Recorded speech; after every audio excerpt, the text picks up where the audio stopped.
Success embodies numerous positive attributes encompassing personal prosperity, such as a luxurious home, enjoyable vacations, enriching travels, financial stability, and providing children with optimal opportunities for growth.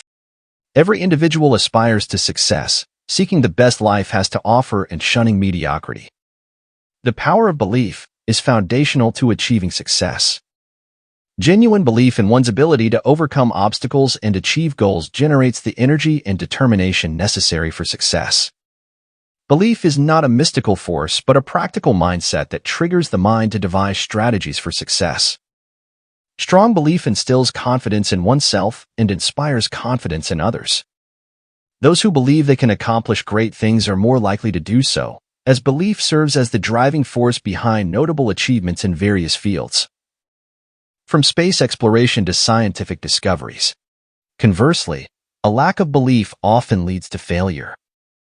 Excuses and self-doubt are common among those who fail to achieve their aspirations.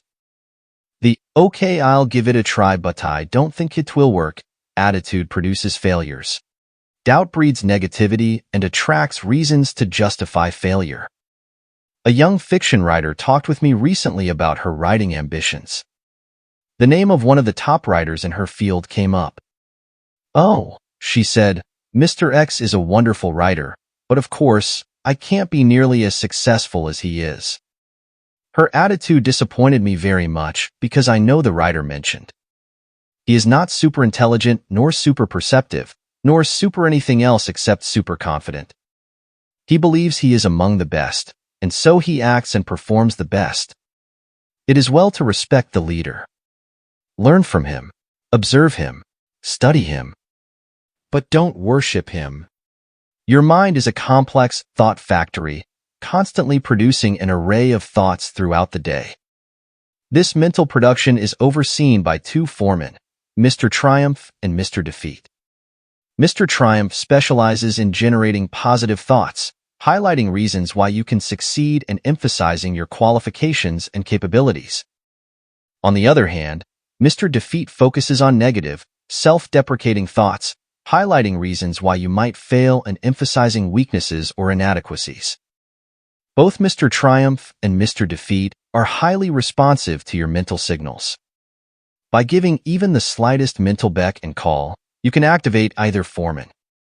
If you signal positively, Mr. Triumph will step forward, infusing your thoughts with optimism and confidence. Conversely, a negative signal summons Mr. Defeat, who quickly inundates you with negativity and pessimism. To illustrate this, consider how your thoughts influence your perception of the day. If you tell yourself, "Today is a lousy day," Mr. Defeat immediately springs into action, presenting evidence to confirm your belief. However, if you affirm, "Today is a fine day," Mr. Triumph takes charge, offering reasons to view the day positively and uplifting your mood. It's essential to recognize that Mr. Defeat does not serve your best interests. His negative influence hinders your progress and undermines your potential for success. Instead, you must rely on Mr. Triumph, utilizing his positive energy to propel you toward your goals. By summoning Mr. Triumph whenever negative thoughts arise, you can redirect your focus toward possibilities and opportunities for success. In today's world, characterized by new industries, scientific advancements, and expanding markets, opportunities abound. This is an auspicious time to be alive, with a growing demand for talented individuals who possess the ability to lead and influence others. You are among those poised to capitalize on these opportunities, provided you cultivate the power of belief. To develop and strengthen the power of belief, follow these three guiding principles. 1. Think success, not failure. Replace negative thoughts with positive affirmations, envisioning yourself overcoming challenges and achieving your goals. Remind yourself regularly of your worth and potential. 2. Remind yourself regularly that you are better than you think you are. Successful people are not supermen. Success does not require a super intellect, nor is there anything mystical about it. 3. Believe big. The size of your success is determined by the size of your belief. Think little goals and expect little achievements. Think big goals and win big success. Remember this too. Big ideas and big plans are often easier, certainly no more difficult, than small ideas and small plans. Most of us have friends who cultivate plants as a hobby. We've all heard them say something like, "It's exciting to watch those plants grow. Just look how they respond to plant food and water. See how much bigger they are today than they were last week." To be sure, it's thrilling to witness what can happen when individuals cooperate carefully with nature. However, it's not one-tenth as fascinating as observing your own response to a carefully administered thought management program. It's gratifying to feel yourself becoming more confident, effective, and successful day by day, month by month. Nothing, absolutely nothing, in life gives you more satisfaction than knowing you're on the path to success and achievement. And nothing presents a greater challenge than maximizing your own potential. Many people equate success with financial security, and this is not just for older individuals, but also for the youth. However, this idea is entirely illogical. Why should young people fear and be overly cautious about their future? At this age, taking risks is very natural, even enjoyable. All indications point to an increase in available opportunities, and the population is growing rapidly. If there's a time to take risks, it's now. Additionally, the inclination of many people to think small means there's much less competition than you might think in high-paying professions. There's an important rule for success that must be well understood. When we talk about success, people are not measured by their height, weight, certificates, or lineage. Success is measured by the size of a person's thinking. The size of our thinking determines the size of our achievements. The biggest weakness of a person is to underestimate themselves. Philosophers have advised for thousands of years that a person should know themselves. Unfortunately, it seems that people have interpreted this advice as, know your negative side. Yes, it's good for a person to know their limits and weaknesses, but it's also important for them to know their strengths so they can utilize them effectively. We don't think in words and phrases, we think in images. For example, when we hear or read the phrase "that wonderful musical instrument," the mind converts those words into images. And each image is slightly different from the other. Therefore, the images you create determine how others behave. Let's assume you say, "I'm sorry to tell you that we failed." People will only see the failure and disappointment conveyed by the word failed. Now, let's assume you say, "Here's a new approach to work. I think it will succeed." People will feel excited and ready to try again. The idea is to focus in your speech on the positive side of the issue, not the negative, so you can sharpen the enthusiasm of those around you. Here are 4 ways to significantly improve your thinking vocabulary. 1. Always use big, positive, and happy words. When someone asks you how you feel, and you reply, "I feel tired, I have a headache, I don't feel good," you're actually making yourself feel worse. 2. Use positive language to describe feelings in others. Instead of using negative or neutral words to describe how you feel, opt for big, positive, cheerful words and phrases.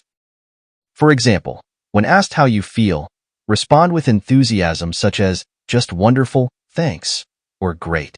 Use bright and favorable language to describe other people, avoiding petty or negative remarks. Remember, everyone craves praise, so be generous with your positive language. 3. Encourage others with positive words. Offer praise and encouragement to those around you using positive language. This not only uplifts their spirits, but also creates a positive atmosphere. Be mindful of the power of your words and how they can influence others' attitudes and behaviors. See what can be, not just what is. Big thinkers train themselves to see not just what is, but what can be. What gives real estate value? A highly successful realtor who specializes in rural property shows what can be done if we train ourselves to see potential where little or nothing presently exists. Most of the rural property around here, my friend began, is run down and not very attractive. I'm successful because I don't try to sell my prospects a farm as it is. I developed my entire sales plan around what the farm can be.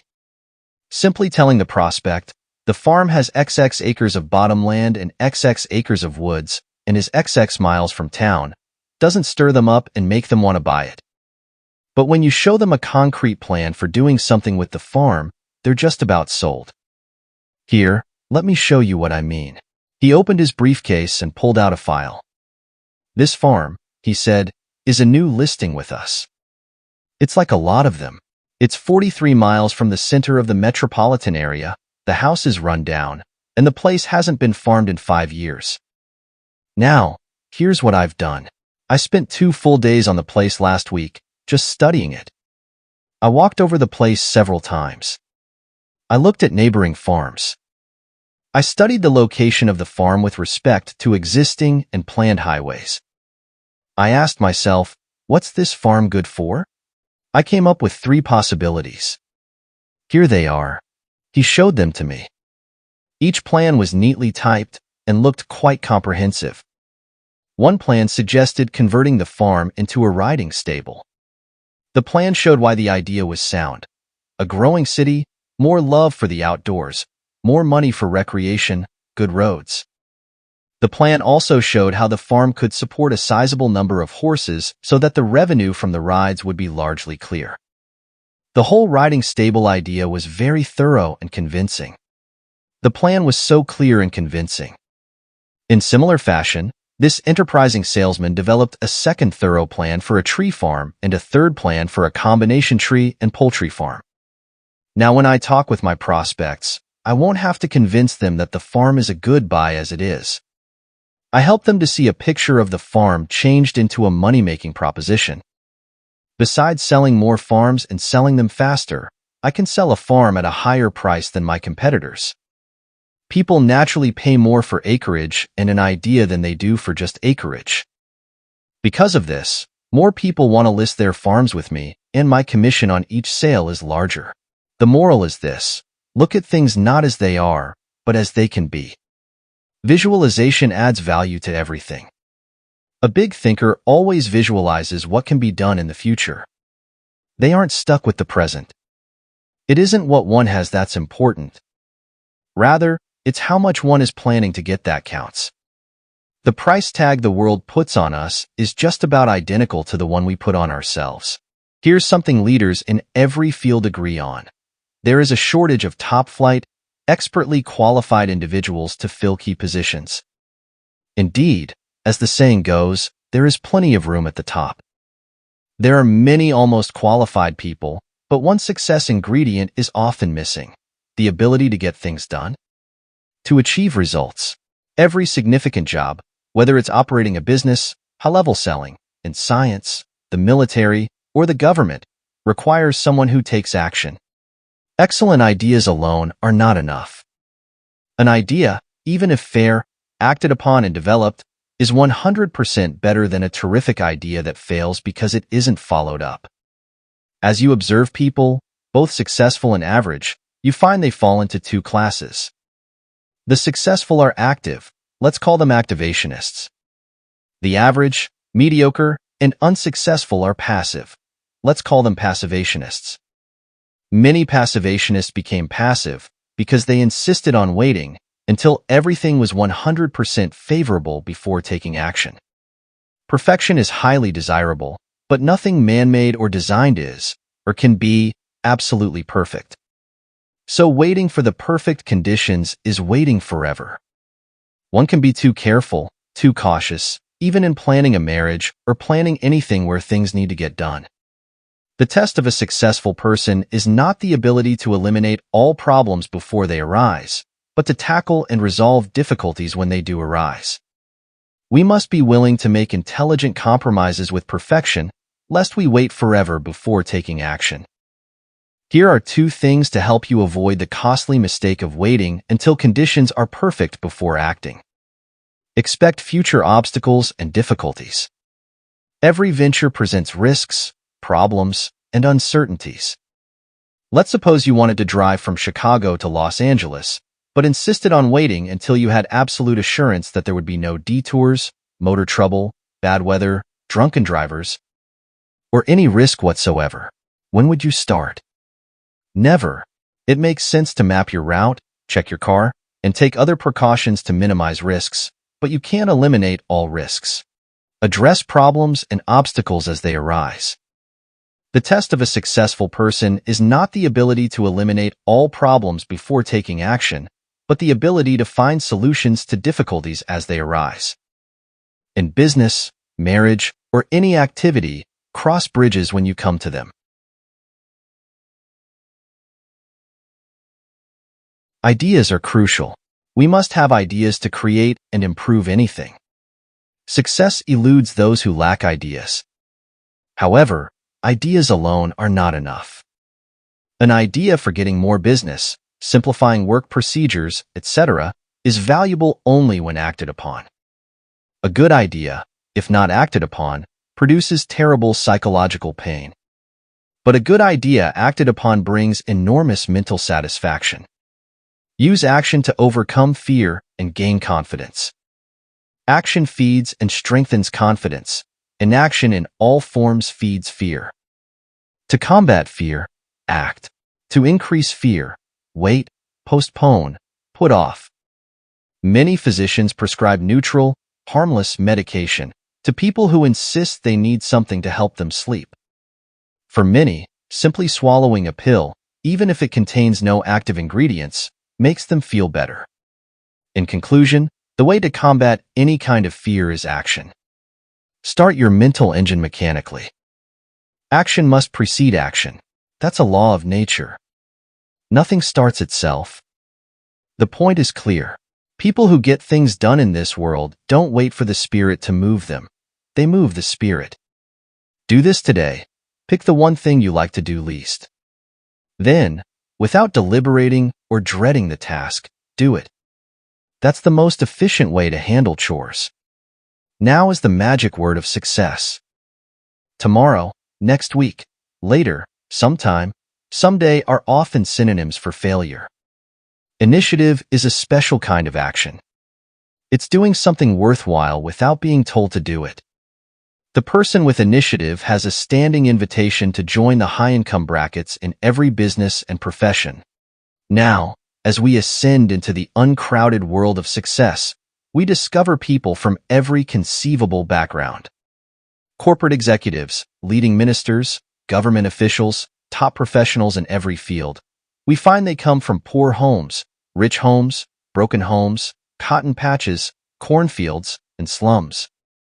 These individuals, who lead various sectors of our society, have encountered every tough situation imaginable. You can match every Mr. Skid Row with a Mr. Mediocre and a Mr. Success on every conceivable aspect: age, intelligence, background, nationality, with one exception.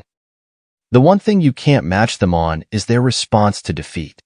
When the person we call Mr. Skid Row gets knocked down, he fails to rise again. He simply lies there, defeated. Mr. Mediocre gets up to his knees but crawls away, and when out of sight, runs in the opposite direction to avoid another beating. However, Mr. Success reacts differently to setbacks. He bounces back, learns a lesson, forgets the defeat, and moves upward. Choose any person you consider truly successful. Upon investigation, you'll discover that they have overcome significant, real obstacles. High-level success cannot be achieved without encountering opposition, hardship, and setbacks. But it is possible to leverage setbacks to propel yourself forward. Successful sales executives, physicians, football coaches, and professionals in every field adhere to this principle of success. Salvage something from every setback. When a setback strikes us personally, our initial impulse is often to become emotionally upset and fail to learn the lesson. Professors understand that a student's reaction to a failing grade provides insight into their potential for success. We can turn setbacks into victories by finding the lesson, applying it, and then looking back on defeat with a smile. It is true that in this complex world, others may trip us, but more often than not, we trip ourselves due to personal inadequacy or mistakes. Condition yourself for success by striving to be as nearly perfect as possible. Be objective and identify any weaknesses that need correction. Many people become so accustomed to themselves that they overlook opportunities for improvement. Being self-critical is constructive. It helps you build the personal strength and efficiency needed for success. Blaming others is destructive. It achieves nothing. Be constructively self-critical, like real professionals who identify and correct their faults and weaknesses. As Orville Hubbard once said, "A failure is a man who has blundered but is not able to learn from the experience." Often, we blame luck for our setbacks, but we must stop and think. The bounce of a ball is determined by physical laws, not luck. Instead of attributing setbacks to luck, research them and learn from them. Many people explain their mediocrity with phrases like hard luck or bad luck, but they fail to realize opportunities for growth. People with bulldog persistence, who refuse to let go, possess an essential quality for success. Here are 2 suggestions for developing greater power to experiment, which, when combined with persistence, yields results. Tell yourself, there is a way. All thoughts are magnetic. When you believe there is a solution, positive thoughts rush in to help you find it. Believe that solutions are possible and refuse to entertain thoughts of impossibility. Back off and start afresh.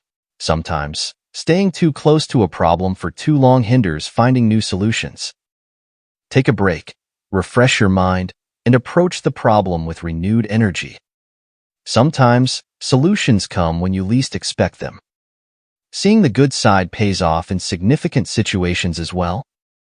Remember, you see in any situation what you expect to see. See the good side, conquer defeat, and develop clear vision. All things work together for good if you develop a positive outlook. Every bit of human progress, our inventions big and small, our medical discoveries, our engineering triumphs, our business successes, was first visualized before becoming reality. Baby moons circle the Earth not by accidental discoveries, but because scientists set "conquer space" as a goal. A goal is an objective, a purpose. It's more than a dream. It's a dream being acted upon. A goal is not a hazy, "Oh, I wish I could," but a clear, "This is what I'm working toward." The important thing is not where you were or where you are, but where you want to get. The Progressive Corporation plans goals 10 to 15 years ahead. Executives who manage leading businesses must ask, where do we want our company to be 10 years from now? Then they gauge their efforts accordingly. Trial and error is a pretty poor way to select a career. With dozens of career possibilities, the odds of stumbling into the right choice are several dozen to 1. The most important lesson in career planning is, before you start out, know where you want to go. Your talents, skills, and abilities are your products. You want to develop your products so they command the highest possible price. Forward planning will do it. Here are 2 steps that will help. First, visualize your future in terms of 3 departments: work, home, and social. Dividing your life this way keeps you from becoming confused, prevents conflicts, and helps you look at the whole picture. Second, demand clear, precise answers to these questions. What do I want to accomplish with my life? What do I want to be? And what does it take to satisfy me? People these days are measured by the size of their dreams. No one accomplishes more than they set out to accomplish. So visualize a big future. Success requires heart and soul effort, and you can put your heart and soul only into something you truly desire. All of us have desires. All of us dream of what we really want to do. But few of us actually surrender to desire. Instead of surrendering to desire, we murder it. 5 weapons are used to commit suicide. Destroy them. They're dangerous. Self-deprecation. You have heard dozens of people say, "I would like to be a doctor, or an executive, or a commercial artist, or in business for myself, but I can't do it. I lack brains. I'd fail if I tried. I lack the education and/or experience." Many young folks destroy desire with old negative self-deprecation. Security. Persons who say, "I've got security where I am," use security weapons to murder their dreams. Competition. The field is already overcrowded. People in that field are standing on top of each other. are remarks that kill desire fast. Time. It's too late now. I'm too old to change is the deadly weapon of time. Family responsibility. The attitude of it would have been wise for me to change over 5 years ago, but now I've got a family and I can't change, illustrates this kind of desire murder weapon. Throw away those murder weapons. Remember, the only way to get full power, to develop full go force, is to do what you want to do. Surrender to desire and gain energy, enthusiasm, mental zip, and even better health. And it's never too late to let desire take over. The overwhelming majority of really successful people work much longer than 40 hours a week. And you don't hear them complain of overwork. Successful people have their eyes focused on a goal, and this provides energy.